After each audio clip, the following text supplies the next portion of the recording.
Good day everyone! Welcome to our program, Lima Gatos katuig nga Pagtoo of 500 years of faith in celebration of the 500 years of Christianity that the Spaniards brought to our islands 500 years ago.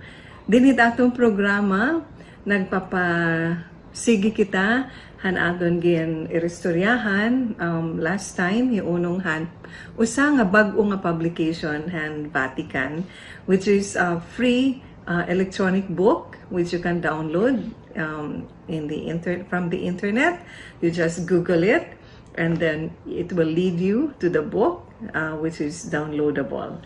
Okay, so Keys to Bioethics, Keys, plural hin mga yawi. No? Keys to Bioethics, a manual for young people. But even if you are not young anymore, you're young at heart, this book is for you. It's actually for everyone, regardless of age, no? Pero mas nakafocus siya dahil kabataan because these are concerns, issues nga inaatubang hit aton mga kabataan. Okay, so with Keys to Bioethics, Sarihan introduction, we want to offer young people all over the world a practical way to reply to their concerns and questions arising from the many challenges led by the contemporary scientific and technological progress. So, it iya focus it atong kabataan kay irain inaatubang yan ang mga panahon darahit scientific and technological progress. Maaram kitang it atong mga kabataan they live in the digital world, yeah, in the technological world. Hikita, we are, I will put myself, iuupod ko na liwat it ako kalugaringon. Like we are, they call us tourists, no? Mga turista kita, hining nga technological world, digital world. Pero it aton kabataan, they are locals, no? They are locals. Kaya gugti pa, mga kinapta na mga gadgets, di ba? Ginapta na mga gadgets. Like, we see that in our young people. Bisan siring ko pa gugti pa, gimagaarami na gumamit it cellphone, gimagaarami na bisan it pag-operate it TV, may remote, you know, damit pinipindot nako, gimagaarami it hira. Kung karag ni magkulaw it TV, tatawagon ni mo, you know, the young person in the house. Because this is the world that they live in. Kaya asya man irahin mataan. Asya nirahin mataan. Pero may mga issues nga ira inaatubang darahini nga mga challenges due to scientific and technological progress, no? So these are clear yet comprehensive replies in nga Keys to Bioethics, a manual for young people. And they are clear yet comprehensive replies, able to help young people grasp the truth and beauty of every human life. Ay, kamaupay. Nga may ada ta usa nga giya para hit aton mga kabataan para kitaon nira it kamaupay it kamatuoran hit kamaupay hit kinabuhi, no? How beautiful life is. They have to see it because unfortunately some people don't see it anymore, that life is indeed beautiful, no? Usa atong kinabuhi maupay hiya, malipayon in hiya nga kinabuhi, mabaysay, mahusay, di ba? But some people only see the ugliness, only see the frustration, only see the dark side. That's why they need to be guided. Hikita nga tikang na han kabataan. Well, sabi ko nga, we can continue to stay young at heart. Pero ini nga aton mga young people nga nagtitikang pala, you know, to live their lives, they need guidance. Dara kay damot mga challenges nga irang mga inaatubang because of scientific and technological progress. So, let's continue. Ipadayon ta ining introduction to Keys to Bioethics, no? Mga yawi para maintindihan ta it mga questions, mga pakiana kung ano't maupay pagbuhaton dirahin kinabuhi sa nga tawo, no? So the prefect of the dicastery for laity, family, and life. Dili aton simbahan may ada usang sector ba itawag hiton nga that takes care, no, hit mga laity, mga ordinary people who are not religious, and that is all of us. Sikiritain, diri kita religious, diri kita madre, diri kita mongha, kalalaki na naman, diri hira mga kapadian. So the laity, no, which comprises the majority, which is the majority of the members of the church. Kita ito ang mga laiko. And then family and life, no? So there's this group in the church, or ano ba tawag ito, isang committee, pwede ta signon, simbahan, that takes care of the laity, family, and life. So Pope Francis on January 8, 2018, may niya gimpulong diplomatic corps for the New Year greetings, no? This was January. So usahan mga audiences ni Pope Francis was the diplomatic corps, no? These are your ambassadors, your consul general, people who work in the Department of Foreign Affairs, no, of every country. So they comprise your diplomatic corps.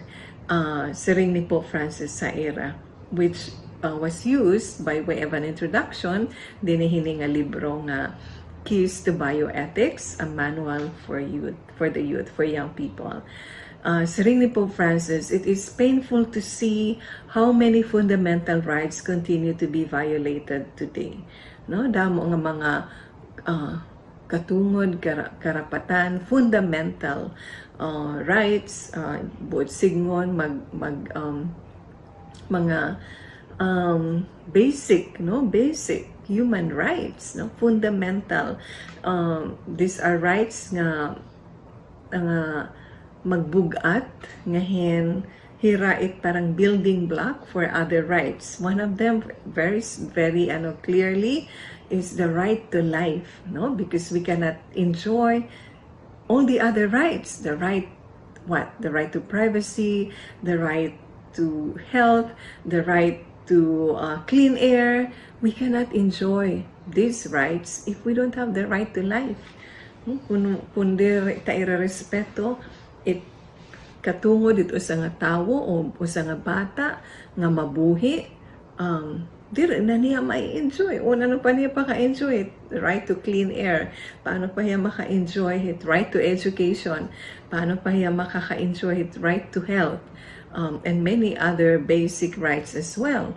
Kung ini nga iya fundamental right to life will not be respected, no? So but this is the situation nga nakikita ni Pope Francis way back as early as 2018, but even before that pa. It is painful, masuol, kilawan, kitaon nga binabiolate, hinihibang, diri inirerespeto it mga fundamental rights it mga tao. First among all of this is the right of every human person to life. Yun ang sinabi ko, na we cannot enjoy all the other rights if our right to life is not respected. Kung diri tatatagan, kung diri ta irerespeto, it katungo dito sa nga bata nga mabuhi, that child cannot enjoy all the other rights, the right to education, the right to be protected from harm, the right to childhood, no? Kundi mabubuhi nga bata, how can he or she enjoy childhood? Now, it is also a right. Do you believe that? I mean, do you know that? Nga it pagiging bata, usad naman ito nga katungod. Kaya damo liwat it ato mga kabataan whose right to childhood is not respected. Bata pa, gimpapatrabaho na. Magbugat nga trabaho.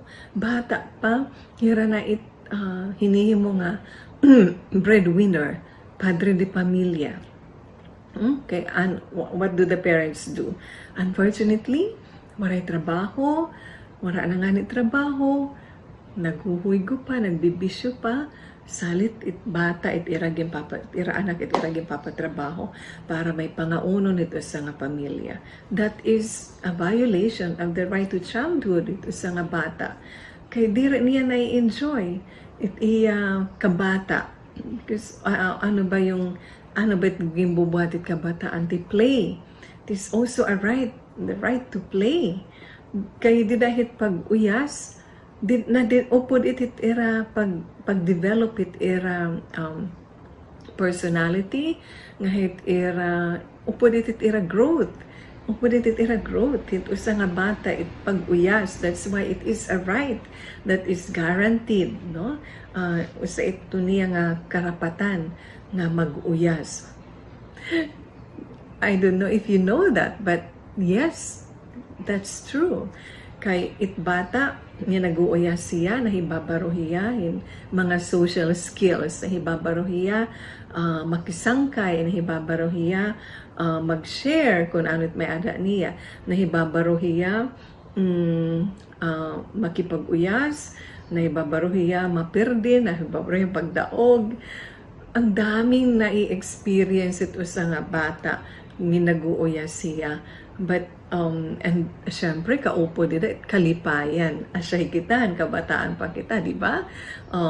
Karuyag ta makipag-uyas an aton mga kasangkayan, an aton mga neighbors, an aton mga classmates. Uyas ngagin pinauuli na nga ni kita. Di kita karuyag umodong pag-uyas. Nasalita, tawagon na kita na aton mga kag-anak. Uli na ikaw, gabi na, uli na magpupuriga ka pa, magtutuon ka pa. Uli na kay mga ngaon na kita. Because we don't want to end playing with our friends, di ba?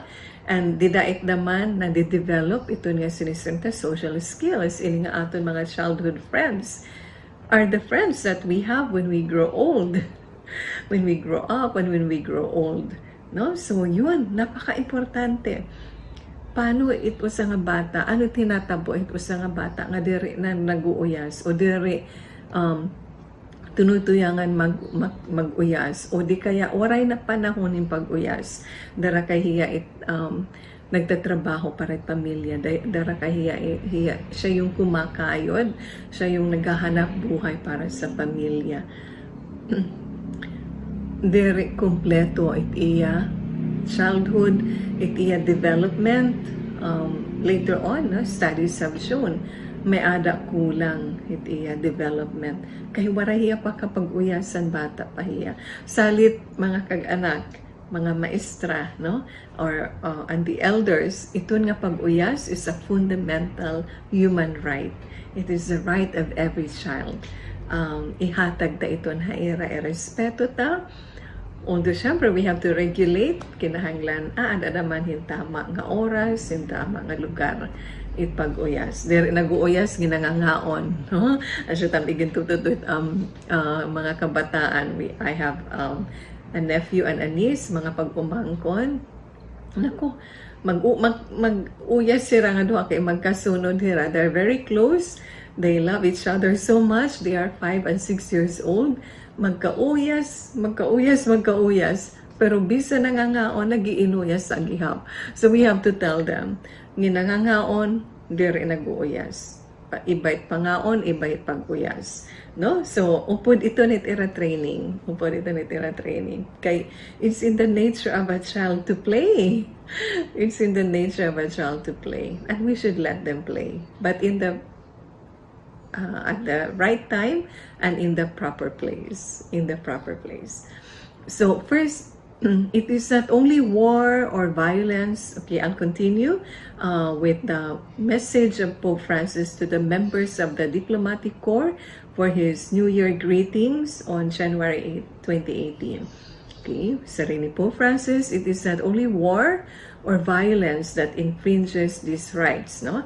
Direla kunit gera or violence, saramok, araway, nagkakahibang hini nga mga karapatan katungod dito sa nga tawo. Nowadays, there are more subtle means, no? So let us look at the other means. that infringes or violates the rights of people. I think primarily of innocent children discarded even before they are born. So this is now the issue of abortion. No? Mga kabataan nga dire tinatagan dire nire-respeto it era right to life kay pinapatay na san upahira matawo. So and how, what do you call that? That's abortion, which is a crime, and a sin, no? It is a crime and a sin. Sala, dako nga sala.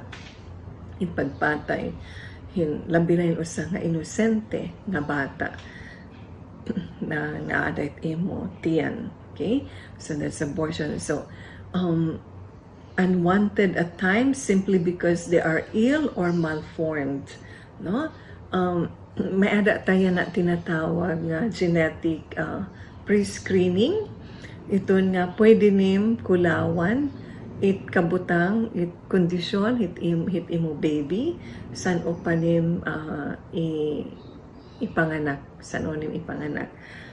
Genetic prenatal screening, no? Kasi may iba nga karag nira himbaruan nga perfecto it ira bata, normal it ira bata. Kay kun may ada depekto, Down syndrome, o kun may ada kulang kamot or siki or other deformities and other abnormalities, ipapa-abort nira it bata. So this is very bad, no? Maraot ini. Pero per se, the prenatal prenatal screening is not bad. Dire ko no maraot ito nga procedure para kulawan it condition iti mo bata. Pero it nakakapagparaot it purpose for which you are examining or looking into the condition of the child. Kay kung it imo tuyo para kulawan it kamutang it bata kung healthy hiya o dire is to abort the child kung dire hiya normal, that is evil, that is wrong, that is a sin. Pero kung it imtuyo it imo pag screening, prenatal screening hit bata para kulawan yung kun may niya depekto ngahin imo igpapatambal o tatambalon, then that is good, that is okay, di ba? So depende kung ano im gagamitan ngan kung ano imutuyo hining prenatal screening. Because per se it is not wrong. Okay, so but if we use that, the prenatal screening, no? It bata adi paitiyan, it nanay, tapos pakukulawan kung normal o dire. May as I said, may mga tao, mga kag-anak, nga kung dire normal, itira bata, ipapa-abort. That is very wrong. That is very wrong. Again, we have to accept kung it bata, normal o diri, that child is a gift. That child is a gift. Oo, kukurian itkag anak to raise that child, kay kinahanglan is special care, special attention. Pero kadamo nga mga testimonies, mga istorya, kabataan nga may ada defect, ira katawo, pero hiraan na kapag pabugos ang pamilya. Naging close and family, darahaera. Kaya nga tanan nagbuburublig. Pagtimang no hininga bata who needs special care. May ko patod, no? Nga ang ira ikatulong nga anak, puro lalaki ang ira mga anak. Ang ira ikatulong nga anak may ada abnormality. May ada Down syndrome nga ba? Yes. And then he needs special care, he needs special attention. But the family got closer and stronger because of him. Kaya nga tanan naninimang no. Nga tanan hira diri nala puro la kalugaringon ni ran iragin huna kundi it kaupayan hini nga bata nga anak nga bugto. I'm sorry, kumakatilamunan ko nga nanginginahanglan ira attention. Okay, di ba? Maupay iton nga imbis nga puro let at kalugaringon at pagpipinan huna-hunaon or kung ano-ano let at buhaton. Pero kung may ada ta usa nga bugto usa nga anak nga tirimang noon, then we will spend our days, our time with that child or that brother or sister who needs our care, who needs our attention, who needs our affection, who needs our understanding. Giupay na gadla. It's a beautiful, beautiful experience, no? Saringani, sa nga saint, Saint Jose Maria Escriva, de Balaguer, may sakit ko no nga membro hit pamilya is a treasure. Usahiya nga paruhin brilyante, paruhin gold, paruhin diamond or silver, no, napaka-precious. Ito usa nga miyembro hit pamilya nga may ada sakit, nga may ada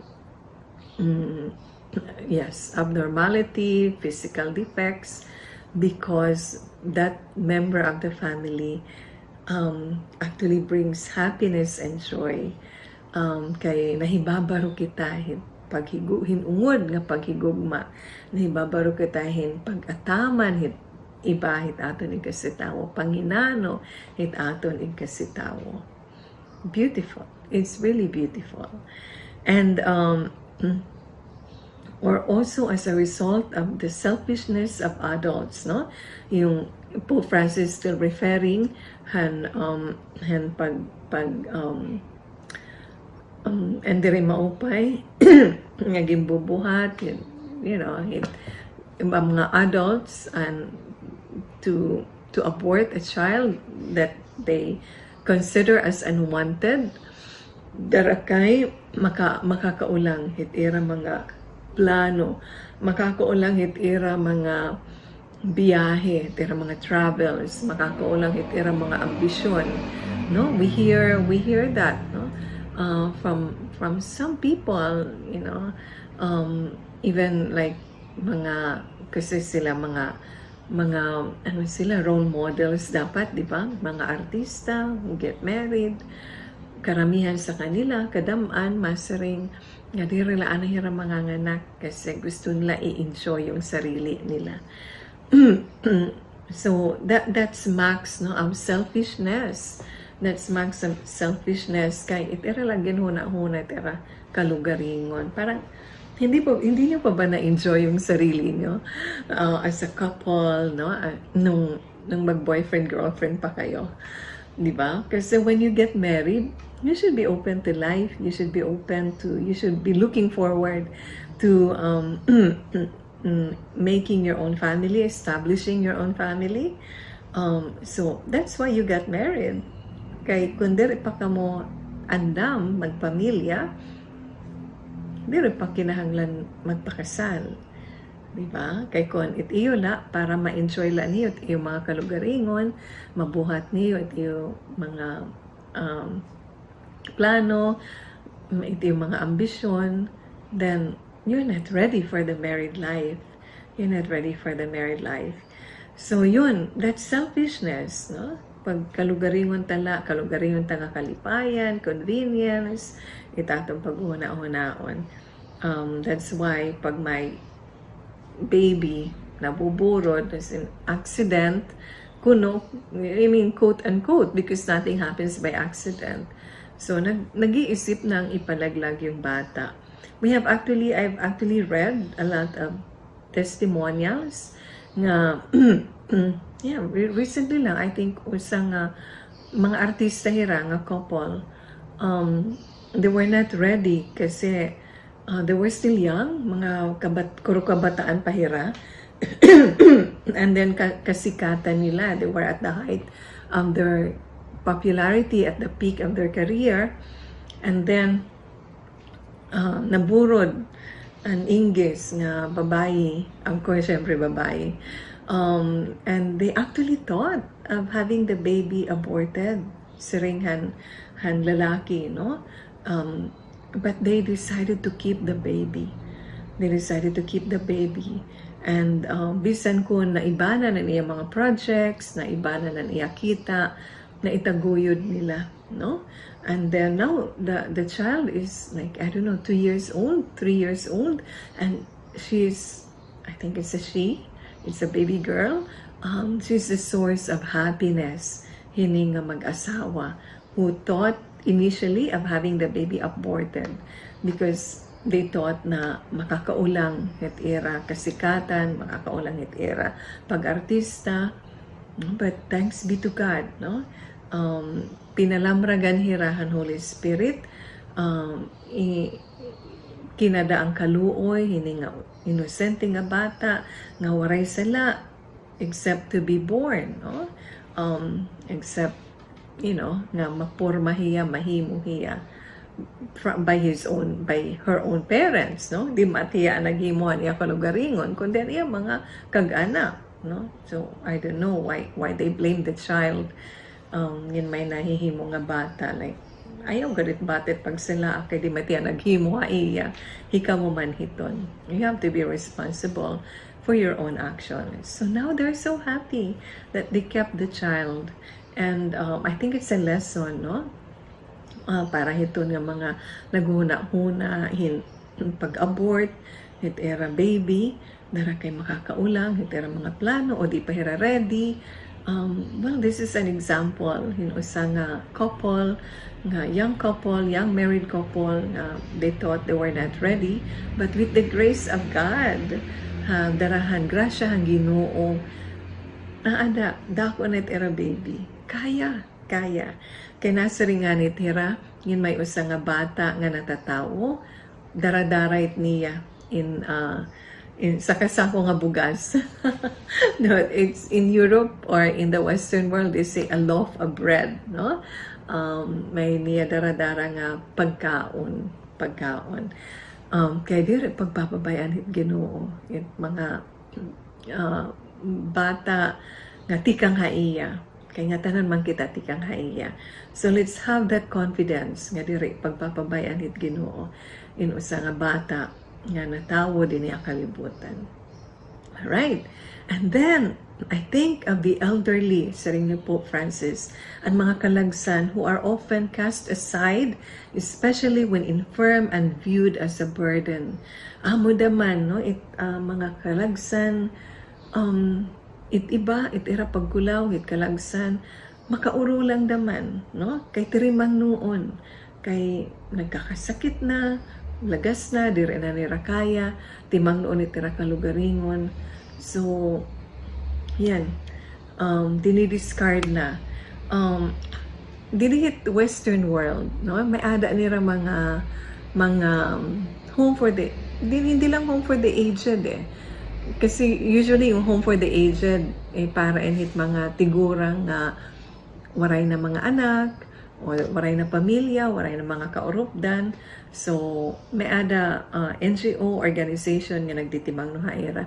Pero mayroon like sa US assisted living, pag tigurang na nanay tatay ikakadto na hirahin nga home, no? Their place in the home. So it debate hit didaya na like is it right? Tama ba ito nga ikada na laanimhin home for the elderly imo kag anak there ining pagtitimang noon. Well, kung talagang baray ni mo oras kasi kay natrabaho ka the whole day, bangin mamaupay ikada ni miyahin home kundi in maatindiran hiya kay may mga professional personnel, no, who will look after hit imo kag anak, a nurse, a midwife, you know, all the other personnel in a home for the elderly. Mas matitimang no hiya patit iya pagkaon, iya mga maintenance nga actually makahuhulop iton danay ngin it aton elderly, it aton kag-anak nga lagas na, lilimuto na, di nga kita maaram kung Hindi kita makasigurado kung ininom na niya iya maintenance. Kaya mismo, nakakalimtan niya. Kaya, nandyan yung danger nga, nakakalimutan, di rin naiinom, o di kaya, dahil darakay, di na niya ma-remember, mahinumduman kung ininom na yan iya medisina, yung pala, nakadamo na iya inuman iya medisina. So, in that case, no, it might even be better nga ikadto ta hiyahin home for the elderly kay mas matitimang no hiya, mas matitimang no. So, dire na yan na kuan nga I mean, you know, like for me, it's not alien. The idea is no longer alien. Nga pwede ko ikadahin home itakon nanay o tatay, no, but my dad already passed away. He's already in heaven. I'm daddy. You know, like kita mga Pilipino, ay parang maraot na kung maraot ka nga bata, maraot ka nga anak kung ikakadunimhin home iti mo kag anak, no? Kay itatong batasan gintitimang na tahira, which is very very good. That's actually the ideal nga hikita mismo nga pamilya hikitet magtitimang no hit aton mga katigurangan. Alright? So, that's the ideal. That's the ideal. As much as we can, let's take care of our elderly. Ako, I look forward to taking care of my elderly parent. Like, himami nila. Yan na, kay daddy already passed away. Pero daddy, nabubuhay pa. Nga tanang kami naninimang no haiya. And it was beautiful. It was really beautiful. Nganda ko nga pasalamat namon, no, nga nakapagserbi kami kan daddy. Yan na, himami. It's a blessing to be able to serve her, to take care of her, to look after her.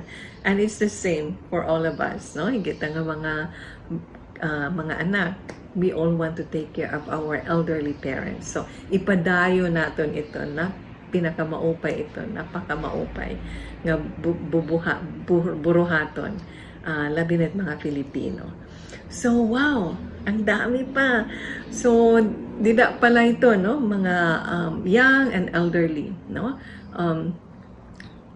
To look after them, to care for them, and to show our love and affection for them by looking after them and taking good care of them and respecting, no, their right to life, whether as a baby or as an elderly person. Okay, damo pa in nga atong pag-irestoryahan. Very exciting. And nga tanang kita, no? They relate kabataan. It's not only the young people actually who can relate to this or who need to listen to this, pero kita nga tanan. Kita nga tanan regardless of our age. All right, so we'll continue in our next episode next Saturday. Hopefully, I'll be able to record the episode for next Saturday. Kasi I'm going out of town, no, for an official trip. But anyway, so dinhi maudong ani kita, and then until our next episode, dinhi hini nga aton ginirestoryahan nga publication of the Vatican, Keys to Bioethics, a manual for young people. So thank you everyone for watching our program. Take care and God bless and see you next time. Bye.